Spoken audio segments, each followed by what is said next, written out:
Hi all, welcome to Commate Educator.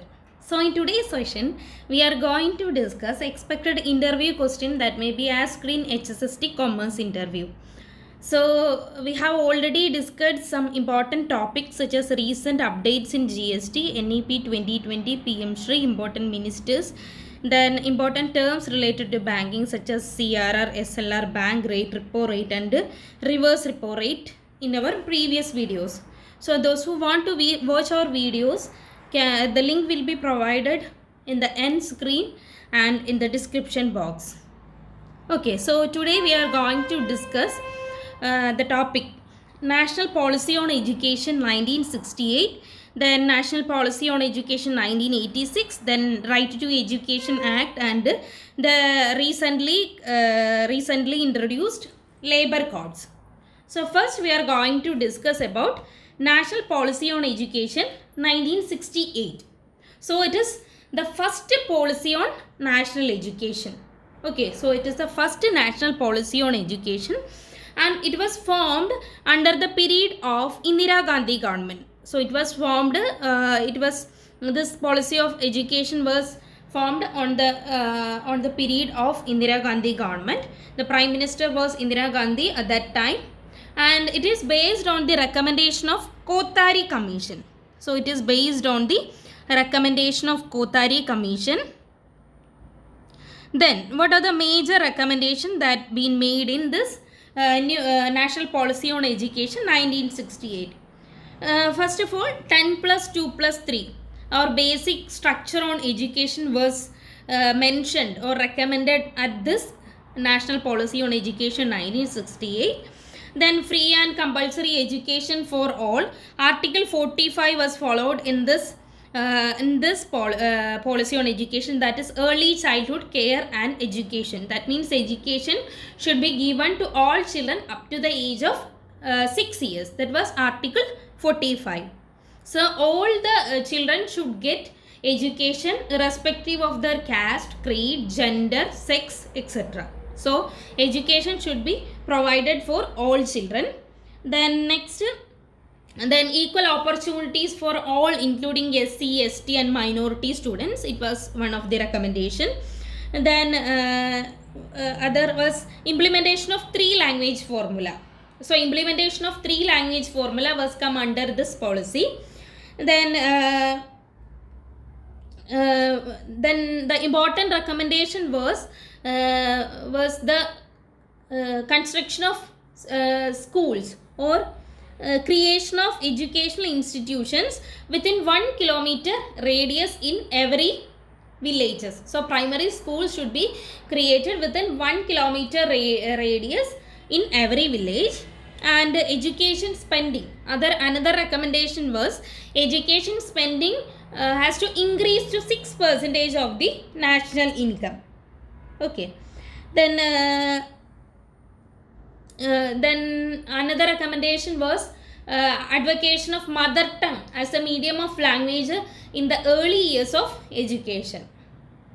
Okay, then promotion of vocational and vocational education at the secondary level and improve literacy rate and adult education. So these were the major recommendations under the National Policy on Education 1968. So the Prime Minister at that time was Indira Gandhi and Kothari Commission recommended this policy. Then important recommendation including 10 plus 2 plus 3 structure was come under this policy. Then 3-language formula. Then creation of educational institution within 1 kilometer radius in every village. Then introduction of 3-language formula. Then education spending should increase 6% of the national income. Then all children should get education irrespective of their caste, creed, color, including SC, ST and minority education. There should be no discrimination. Okay, so these were the main recommendation under National Policy on Education 1968. Okay, the next policy. After that, the second National Policy on Education was National Policy on Education 1986. At that time, the Prime Minister was Rajiv Gandhi. So it was formed during the period of Rajiv Gandhi government. And the major recommendations, okay, the major recommendation on National Policy on Education 1986 was equal opportunities for women and reserved communities. It was provided here, and also it suggested that plus 2 stage, that means higher secondary stage, to be accepted as a part of school education. So plus 2 stage should be accepted as a part of school education. Okay, plus 2 stage should be accepted as a part of school education. Then establishment of diet. Okay, district institute on Institute of Education and Training, establishment of diet. Then introduction of Navodaya Vidyalayas. Okay, a recommendation of setting up of establishment of diet. Then Navodaya Vidyalayas, introduction of Navodaya Vidyalayas. Then National Council for Teacher Education should provide necessary resource and guidance regarding curricular and methods. So it recommended National Council for Teacher Education should provide more resources for that sector. Then non-formal education.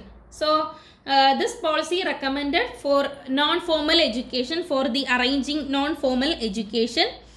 Then open system, that means it extended the open university system with the inauguration of IGNOU University, Indira Gandhi National Open University, in 1985.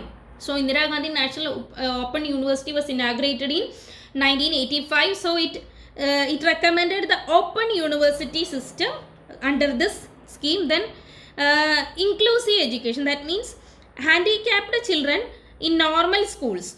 Okay, handicapped children should be accommodated in normal schools, and special schools should be located in every district headquarters, and special school should be located in every district headquarters. So these were the major recommendation under National Policy on Education 1986. The important recommendation that should be noted was plus 2 was accepted. That means the higher secondary was accepted as a part of school education. Then establishment of diet. Then Navodaya is a recommendation for creating Navodaya Vidyalayas. Then women education, importance for women education. Then non-formal education and open university system by the inauguration of IGNOU University, Indira Gandhi National Open University in 1985. Okay.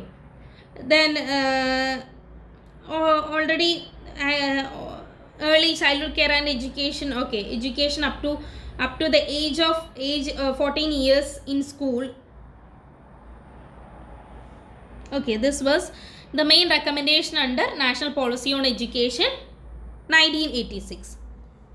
The next topic that must be covered is Right to Education Act 2009. Okay, RTE Act, Right to Education Act 2009. So this was came into effect on 1st April 2010. So the main aim of Right to Education Act was to provide free and compulsory education for all children between 6 and 14 years. Okay, to provide free and compulsory education for all students between 6 and 14 years. So the mentioned article was Article 21A. So Article 21A of the Indian Constitution says that all children between the age of 6 and 14 years should be provided free and compulsory education. So earlier it was Article 45, and only up to the age of 6 years was covered. That means early childhood care and education was covered under the Article 45. After the introduction of Article 21A on 86th Amendment Act 2002, all children up to between the age of 6 and 14 years should get free and compulsory education. So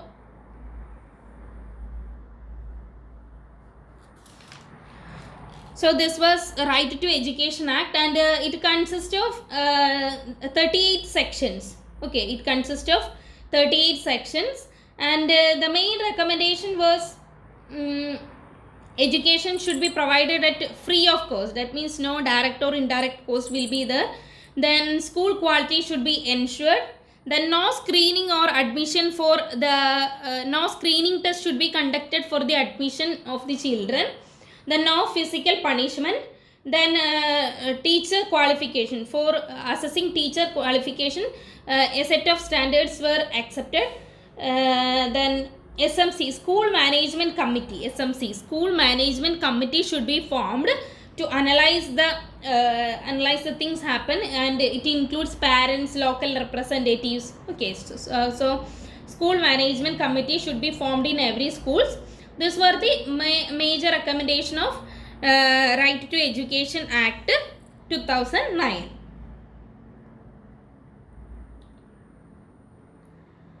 Okay.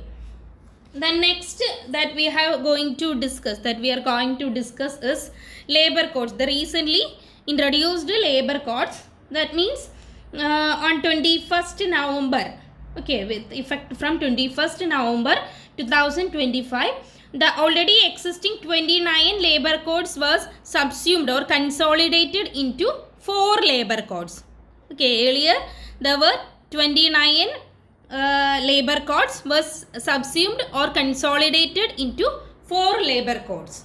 Okay, the codes were the Code on Wages 2019, the Code on Wages 2019, then the Industrial Relations Code 2020, then the Code on Social Security 2020, and the Occupational Safety, Health and Working Conditions Code 2020, the Occupational Work, Health and Safety Code 2020. So these were the major 4 codes introduced with effect from 21st November 2025. The Code on Wages 2019, then all other codes are come under 2020, that is Industrial Relation Code 2020, then the Code on Social Security 2020, then the Occupational Safety, Health and Working Conditions Code 2020. So there were major changes that happened, and some of the major changes include mandatory appointment letters should be provided. Then minimum and timely wages should be provided. Then women workers, gender discrimination should be avoided. Now women can work at night shift also. Night shift is permitted for women employees. Then equal pay for equal work. Women should give equal work in such high paid jobs. Then okay, preventive health care. Health checkup should be provided. Health checkup should be provided. That is preventive health care should be provided.